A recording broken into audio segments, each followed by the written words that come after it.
Well, welcome back to the Heartland Leadership Podcast, a podcast all about leadership in the way of Jesus. My name's Clint, and as you can see, we're in a new setting. This is wild. It's our first distance guest. His name is Greg Henson.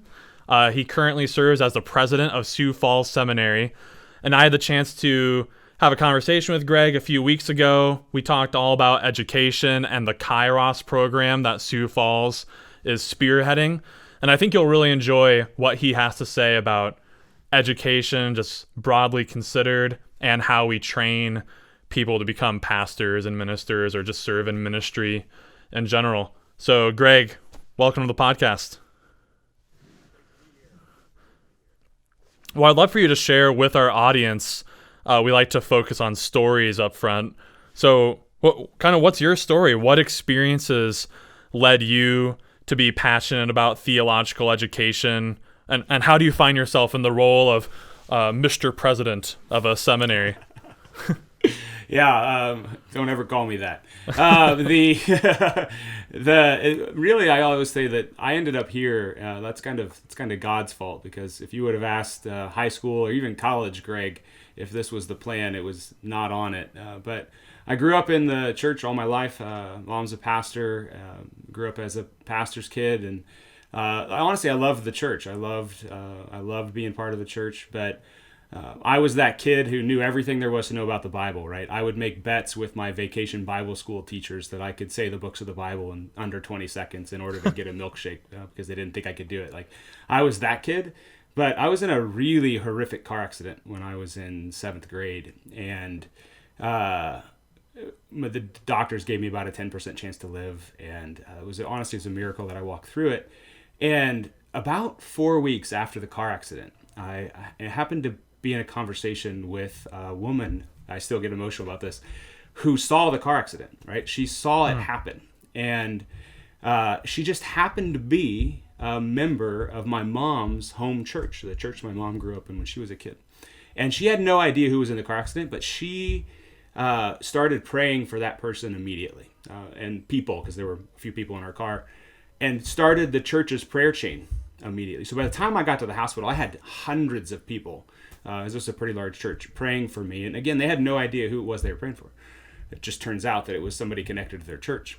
And it was really that moment when I started like, maybe there's more to this faith thing than knowing what the Bible says, like knowing the words. And it's kind of that where I would say discipleship became a thing I cared about. It's like, I might want to know what it means to be a part of the way of Jesus, not just know what the Bible says. And then you fast forward over years and years of kind of living into that. When I landed at Northern Seminary as a vice president there is when I started to realize, hey, like my passion for innovation and change and business and some of that stuff mixed with my passion for discipleship kind of fits in theological education. And that's where I began to think, man, theological education, considered as a view or thought through the lens of like a journey of discipleship, there's some real power to that. And eventually through various things, that's what led me to Sioux Falls. And that's how we approach what we do is at its core, theological education is a journey of discipleship. Wow, thanks for sharing that. It's a powerful story. It's more than just facts and figures and Greek lexicons and all this, but you saw God at work through the body of Christ, let's say, through that woman praying, and that's really cool.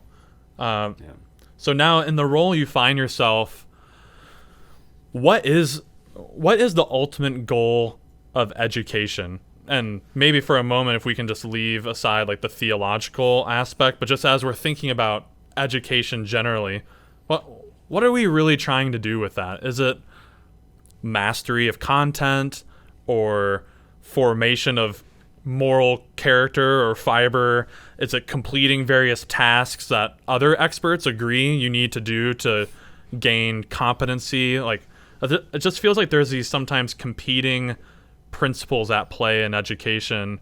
And I'm wondering, like, from your perspective and from what you've studied and experienced, what is the ultimate goal of education?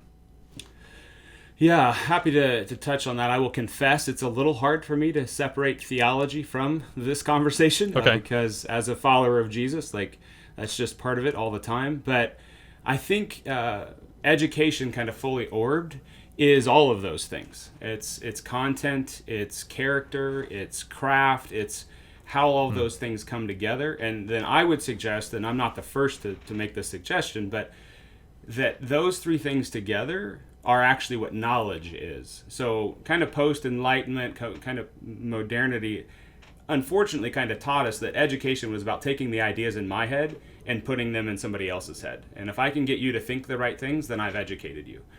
But really, if we think more fully about it, knowledge is actually a way of being. It's not just mastery of content or mastery of character or any. It's to know something is to practice, is to enact that way of being. And I think where we've gotten in trouble with education, particularly in North America, right? I'm not an expert in global education, but particularly in the United States, even we've kind of equated education with a career. So you get a degree in order to get a job, and it honestly it kind of commodifies education. Like I got to do this in order to get this job. And what we've seen though over years and years and years of data now shows that sure, that can help, but in a lot of cases that's not the thing that gets you the job.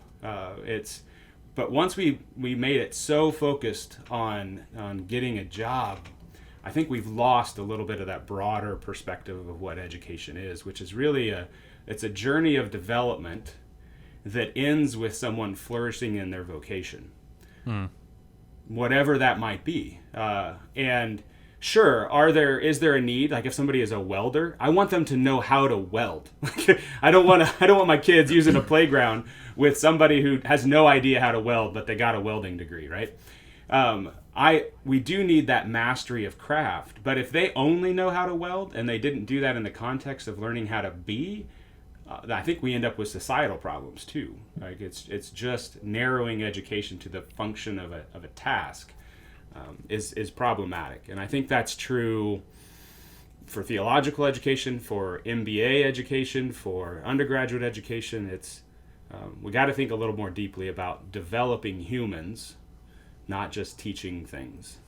So would you say that that's maybe like a troubling trend going on the university writ large? Are there any other trends that you can see like in higher ed that are worrisome? It just seems like the average person has less and less confidence about the college degree, or that when someone declares that they are university trained, that I like personally, I no longer have as high of an esteem on that credential, because maybe I don't trust that actually indicates that they're a competent arbiter of truth in that area, or that they're an expert. So why is that? Why do you feel that way?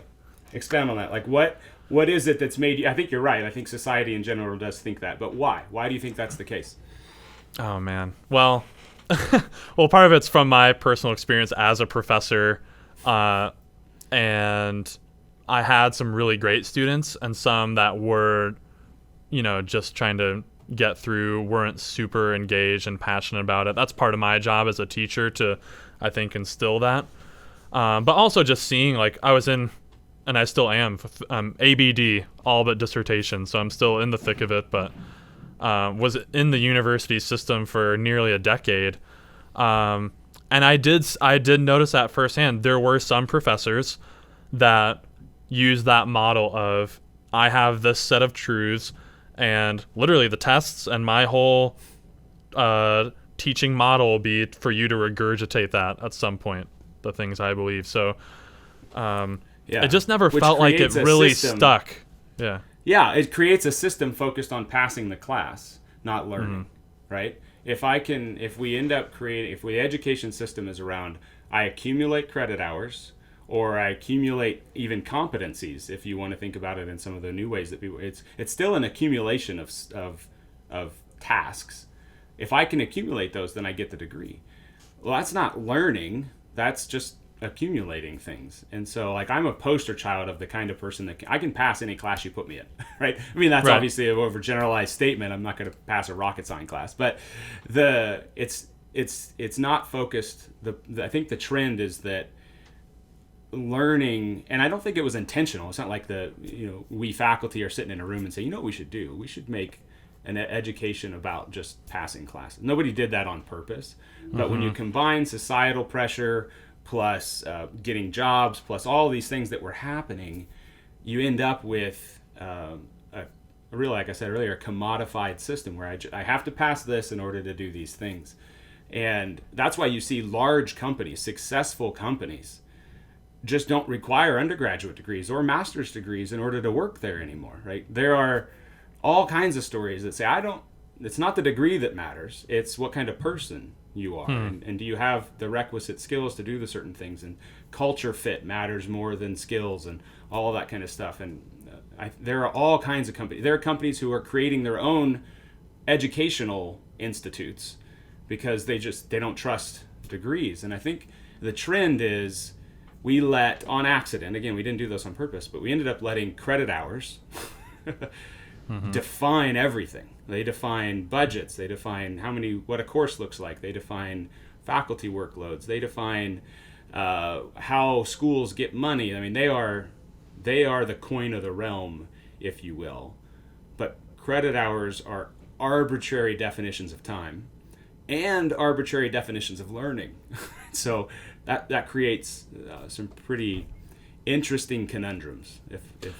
Well, sure, yeah. I mean, I can definitely point to a handful of classes that, to me, like in my education experience, were the cream of the crop. I learned, let's say, like that Pareto principle. I learned 80% of my content, or like my learning occurred in 80% rather than the 20. So, what's Sioux Falls doing differently to combat the trend, I guess? So I mentioned at the beginning that there's this Kairos project or program, and several staff at our church are participating in that. Can you kind of fill in our listeners, what is the aim of that project and what's that all about? Yeah, so it kind of formed out of a few things. It was formed out of recognition that education in the United States is just prohibitively expensive.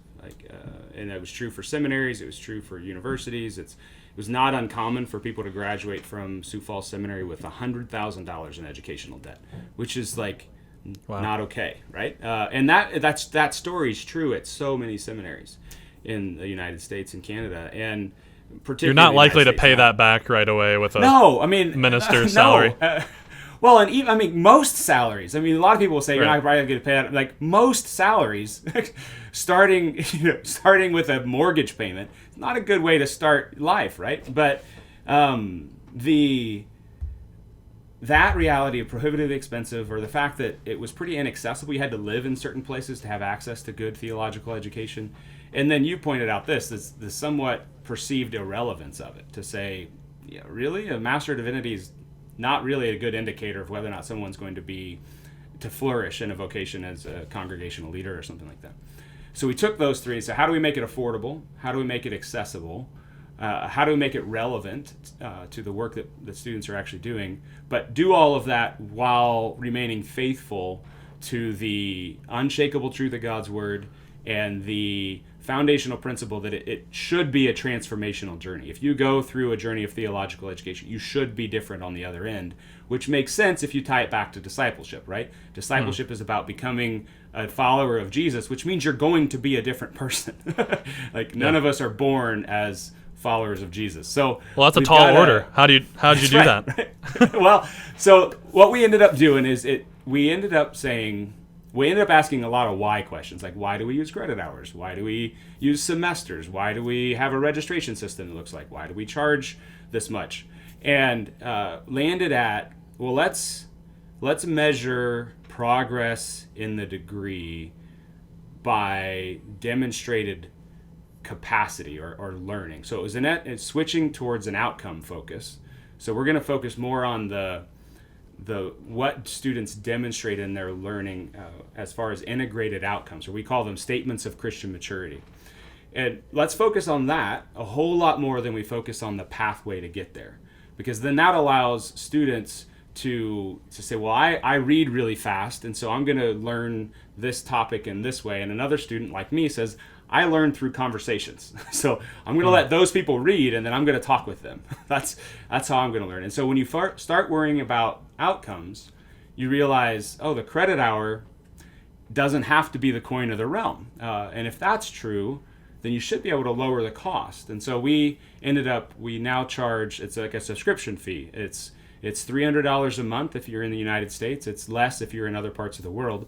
But it's $300 a month, and for that $300, you have access to every single learning experience provided by the entire network of seminaries and partners, which is about 40 different partners around the world that provide learning experiences for students in the Kairos project. And the $300 a month gives you access to all of that. And so now you're not paying for classes or learning experiences. What you're actually paying for is the journey of development, or the discipleship journey that you are on. You're paying for access to that journey.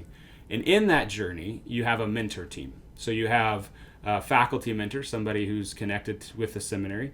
You have what we call a vocational mentor, which is somebody who is involved in the vocation that you are interested or already participating in. So if you are interested in being a worship leader, then maybe somebody from your church who is already in a worship leadership role plays that. We had a student who was interested in hospital administration, and so her vocational mentor was somebody engaged in executive leadership at a hospital, right? Oh, wow. So you have a vocational mentor, an academic mentor, and then a personal mentor, which is kind of like a spiritual friend, or somebody who's walking with you to kind of continually asking, how are things with your soul? But those three people, if you don't have to worry about credit hours in the same way, like you still get a degree that has credit hours associated, like it's still a 72-hour, 75-hour Master of Divinity degree, right? But the way you build progress toward that degree is by demonstrating learning, not by completing traditional courses. So that mentor team then has the freedom to work with Clint, say, if he's a professor or a student, if Clint's a student, to say, how do we want to help you demonstrate a capacity to do collaborative leadership? Well, you could take this class that's offered, or you could actually do a project focused on collaborative leadership, and we will assess your progress through that. All right? So it's an immense amount of freedom where the student can have a customized individual journey of discipleship focused on these statements of Christian maturity that, oh, by the way, can award a master's degree at the end because it's assessed well in the process. Does that make any sense at all? Or it does, but I think the devil is in the details. So if I may, I just kind of want to pry in a little bit. It seems like the $32,000 question then, or maybe $100,000, is how you mentioned like it does amount to a 72 credit hour degree. Well, how do my experiences that are tailor made by myself and my mentor team map on to traditional credits? I'm just kind of curious, is that a nightmare for accreditation bodies and the whole apparatus? Are you like a man on an island fighting against the machine? Like, that sounds difficult to navigate. Not anymore. I think maybe 10 years ago I might have been, but we actually just had our accreditation visit with one of our groups that accredits us last September, so a year ago, and it couldn't have gone better. So they were very pleased with how we do and what we do. But the way that ends up mapping is those statements of Christian maturity that I talked about. So let's say there's 13 of them for the Master of Divinity. We have rubrics and ways of assessing whether or not those statements have been met, those learning outcomes have been met. When you meet one of those, that's the equivalent to completing a course. So it's, if you want to like put it into a traditional understanding, it'd be like saying to you, Clint, hey, your master's degree has 13 courses in it. Here are all 13 courses. Here's the syllabus for all 13 of those courses. Here are the faculty for all 13 of those courses. When you finish course number 3, we'll put that on your transcript. But you can start working on course number 3 now, but not finish it until 2 years from now. So it's like giving everybody, it's like syllabus shock, if you know what that is, but on steroids. Yeah. Like, it's not one syllabus. Here's all of the syllabi for every single learning experience. Here, Now read you these can 70 books. Yeah, do them as you want. But then what we are able to do is, because they have the mentor team, a student might be able to look at that course on leadership and say, well, sure, I could take this class, but I could adapt that work so that it's more relevant and more contextualized to my context. Because I'm like, we have one student is a Filipino missionary at a hospital in Saudi Arabia, and she's a church planner. Leadership for her looks a whole lot different than leadership for Clint in Ohio, right? It does. So you want to be able to adapt those assignments to fit your context, and that's where the mentor team comes in. But really, it's like you're doing courses. It's just they're not happening in a classroom, and you get to adapt the assignments as you go. So is there an aspect to this that a student in the Kairos, is it project or program? Do you prefer what? Kairos project is what we call it. Of learning on the job. So let's say there's someone that's currently doing ministry. They don't have a seminary degree. Let's say they approach you guys, Kairos project. Here's what I do on the job. Is there a way that this can count toward a degree? Is that kind of what's happening, or? Well, I mean, the answer would be yes and no. Sorry to be wishy-washy there. No, that's all right. In some ways, like what we will say is nobody comes into Kairos, or really any educational program, even if it's not Kairos. Nobody comes in as a blank slate. Nobody. Everybody comes in with prior learning of some sort, whether applicable or not, but nobody comes in as a blank slate. Also, nobody comes in as a finished product. Nobody comes in and like, I'm done. Like, I've been a pastor for 20 years. Give me my Master of Divinity because I'm done. That doesn't happen either. Like, we all have areas of needed growth. And so in one way, sure, if you are in pastoral leadership right now and you start Kairos, can the stuff that you have been and are doing be used within the context of the program? Yes. But it's not going to be hey, I've been a pastor for 20 years. Give me credit for my life experience. That's not what happens. Instead, what happens is we say, awesome, so glad that you come in with that experience. Let's put you with the mentor team and assess your capacity. Because there are lots of people who have been pastors for 20 years who are really bad pastors. Maybe they have large churches, but maybe they're just terrible humans. Like if we come back to knowing being content, character, and craft, you could espouse all the content and preach really well, but if you're just a person that can't collaborate with others because you're just too authoritarian as a leader, we might want to work on that. Like you can't preach about the fruits of the Spirit and be angry all the time. That means you don't know what the fruits of the Spirit are. So I hear you saying that, like, when a student signs on to be part of the project, then the mentor team will tailor make the experience along with partnering with the student. Where are we at now? And then what does it take to get you to this whatever level that's higher, and will craft that journey into progress toward a degree.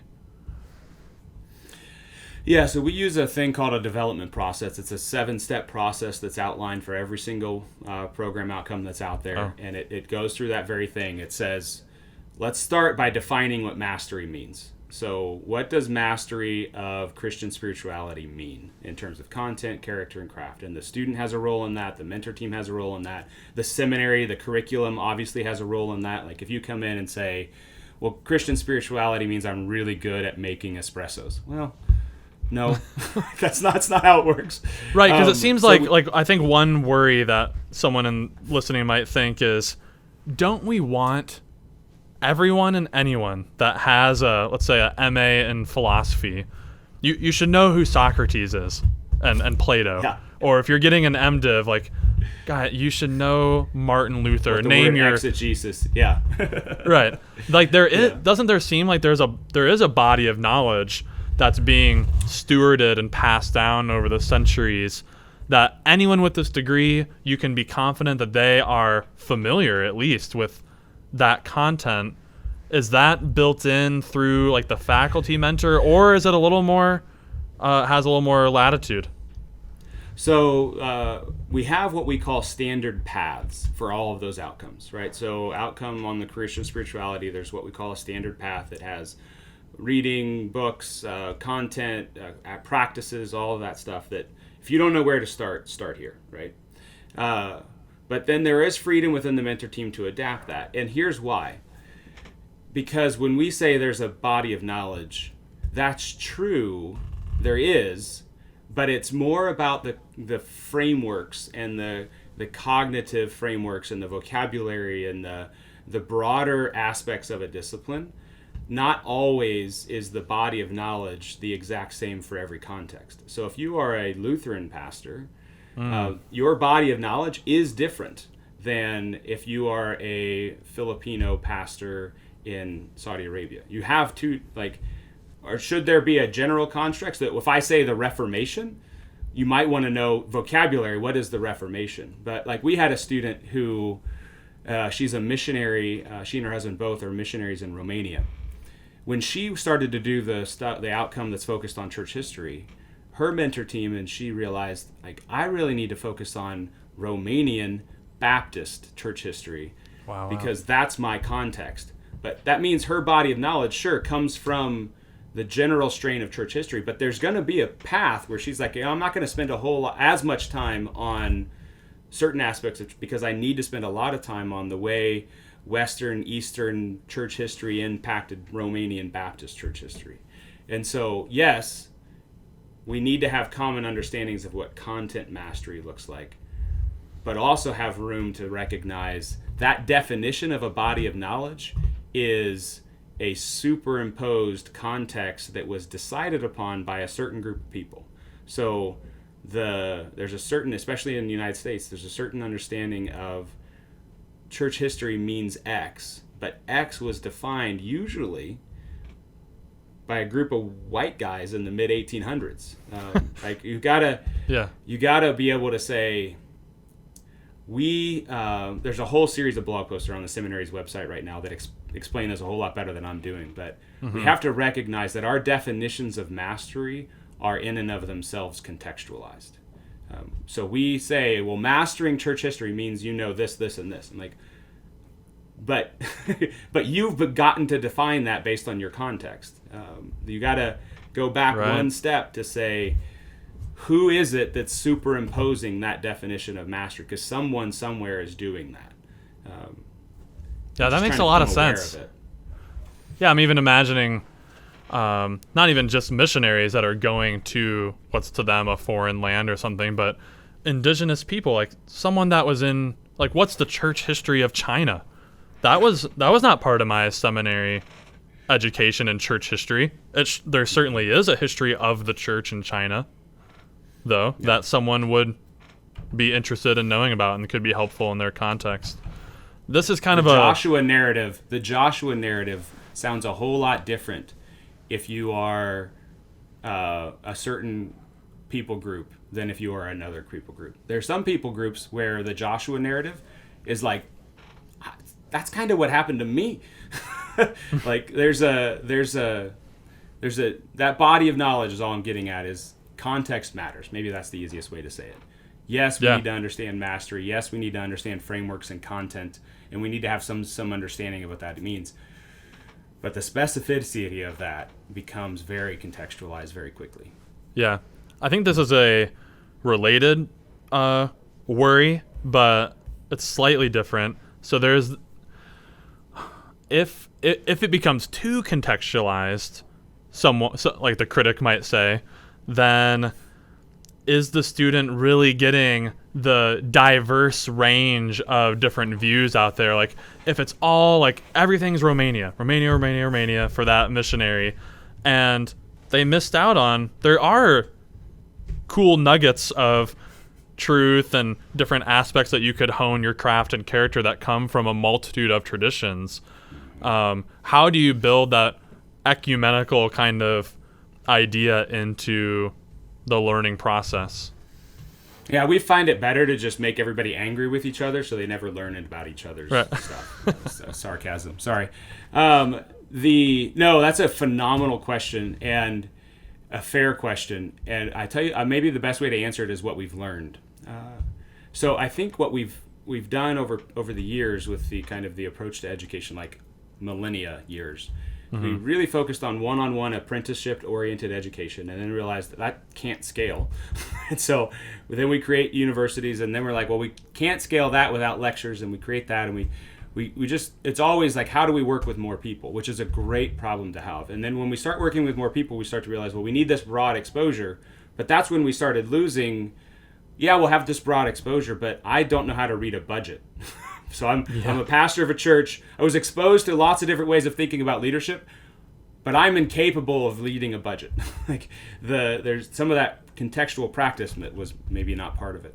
So we tried to move one, like, do we have large scale exposure? Do we have one-on-one thing? And I think what we're starting to learn with Kairos is you can actually do both. You can have customized one-on-one apprenticeship, discipleship-oriented learning, and exposure to the broad Christian faith, if you think about it correctly. So the way we've gone about that, and I'm not saying that we have the answer, but it seems to be working, is all of the students participate in what are called Kairos gatherings, and we do those periodically throughout the program.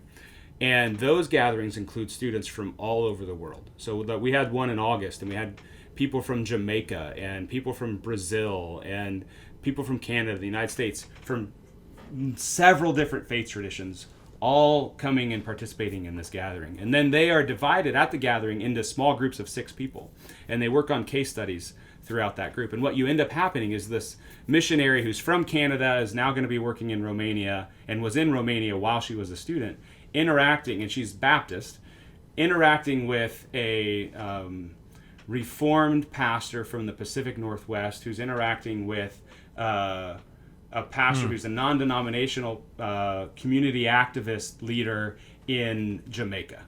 And those conversations now expose you to, oh, wow, like that person loves Jesus too, and they think a whole lot differently about church history than I do. And so you get, I think, both. You get exposure to the broad sweep of the Christian tradition and the broad sweep of theological approaches to what God is doing in the world, and contextualized, focused on your personal vocation. And that getting both is, I think it's hard to overstate how valuable that can be for a student. Yeah, so those gatherings are built into the program? They are required for students, yeah. So wow. all of this, the doctoral programs, the master's programs, they all have those gatherings as part of it. And it's been so cool to see. So we've had students start, right, who came in saying, this theological diversity that's in Kairos, I'm not sure that's a good thing, because, I have this way of thinking about the body of Christ. And now, 4 years into the degree, I'm like, don't ever lose that theological diversity, because it's what made me better understand who I am in Christ. There's a philosopher called Emmanuel Levinas. You know who he is, I'm guessing, Clint. Yep. But he talks about the epistemic necessity of the other, which is I don't know who I am unless I have to interact with somebody who isn't me. And I think you can get that in Kairos and get the customization. Oh, that's really intriguing, because I know, at least I went to undergrad at Kent State in Ohio, and I would have had to really go out of my way to participate in anything like that. I mean, I'd have to, maybe they would hold forums, but it certainly wasn't required on my credit hour sheet. Attend a diverse gathering. I don't know. At least it wasn't back in 2010 or whatever. So the cool thing then is just to kind of come full circle on that real quick is we have outcomes, or those statements of Christian maturity related to the Master of Divinity, for instance, that require not only that you participate in these, but that you demonstrate that you've learned something. Like, you've demonstrated the ability to have theological hospitality. You've demonstrated the ability to talk about someone who's not you. So it's not just that you participate, but you also have to demonstrate that you've learned something from it. Can you say more about that term for our audience, the theological hospitality? That's super intriguing. Well, the way I talk about that is we all like to think of ourselves as hospitable people. Like, when someone comes, like, we want to be a hospitable church. When someone walks in our door, they feel welcomed, they feel engaged, they feel like they're supposed to be there, like people want them to be there.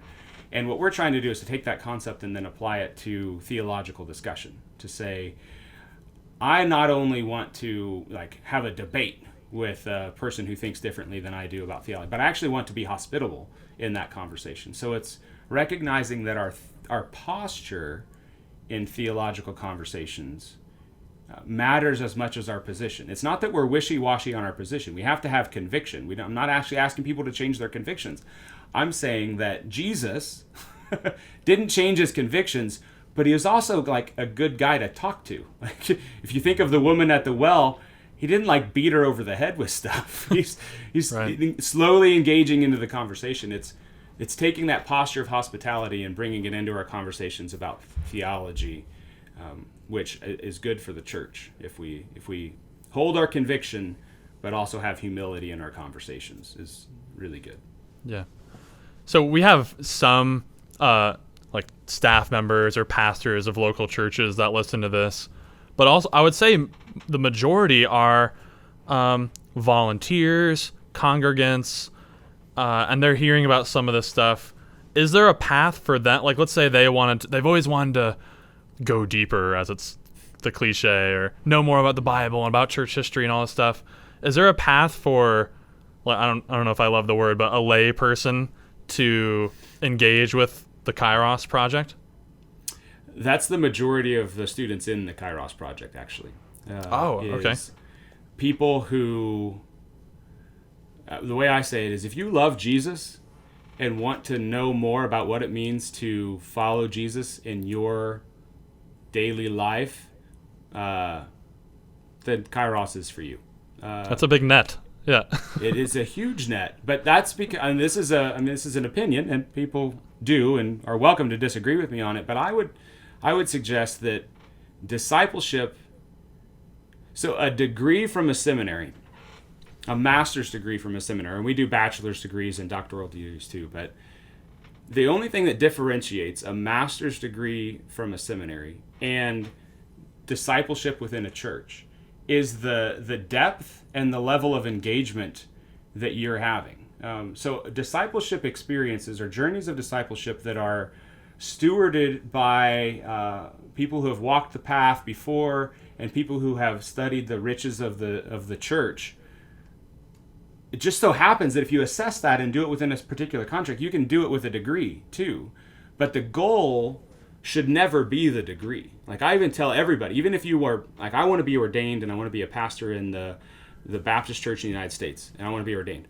Awesome. If your sole reason for enrolling in seminary is because you want a master's degree, you're here for the wrong reasons. The degree needs to be the byproduct of a fully committed person who wants to grow into the likeness of Christ. It's about developing followers of Jesus who flourish in their call. It's not about awarding degrees. Yes, we award degrees, and that's important.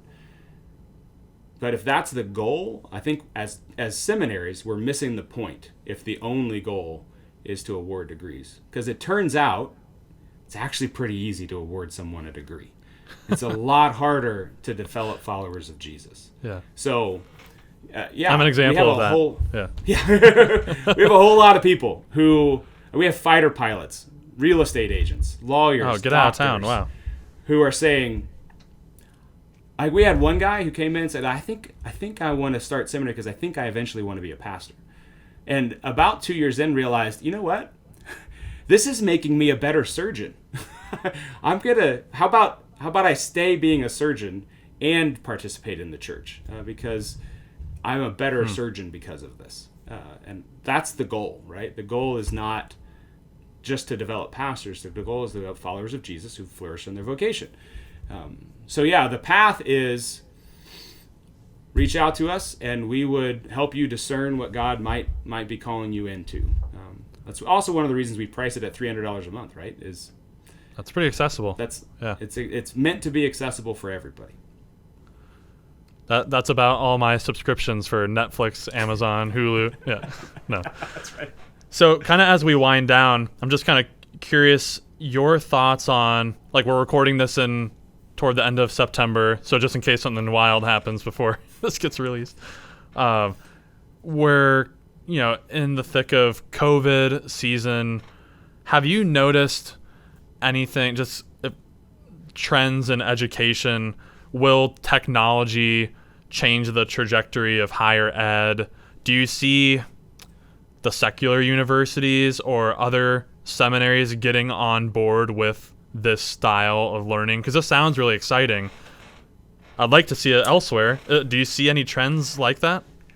Yeah, so the short answer is yes. I think there are people trying to do things like Kairos before Kairos ever existed. So we are not the first to want to do something like this.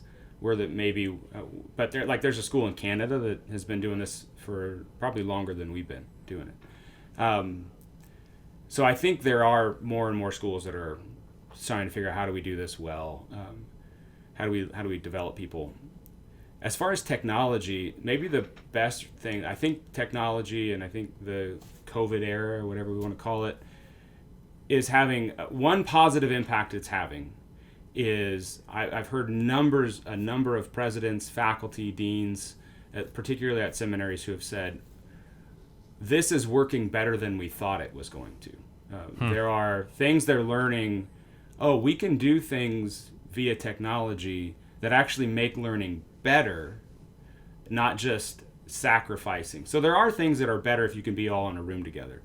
But we're also hearing a lot of people say, oh, wow, I think this really works pretty well. I didn't know how well this could work, which is why I think you'll see this continue, at least for a while, afterwards. I think we've learned some things that are going to keep going, for sure. Well, where can people find out more about Sioux Falls Seminary, the Kairos Project, and anything you'd like to point our audience to? Well, the website, sfseminary.edu, is a great place to go. If you want to see something particular to Kairos, if you go to sfseminary.edu/Kairos, that'll give you, there's a video there, there's a couple other things about Kairos. But we're also a pretty informal, pretty group, so if people want to email me directly, they're welcome to do that too. However you publish this, feel free to share that as well. The best way is to reach out to somebody at the seminary or to talk to somebody you know. About 85 to 90% of the students that enroll in Kairos enrolled because someone else told them to. So we still don't advertise this, and honestly, it's not easy to find on our website unless you go to that one page I told you. Yeah. But it's because, somebody at your church told somebody else at your church, hey, you might want to... Organic growth. Yeah. Yep.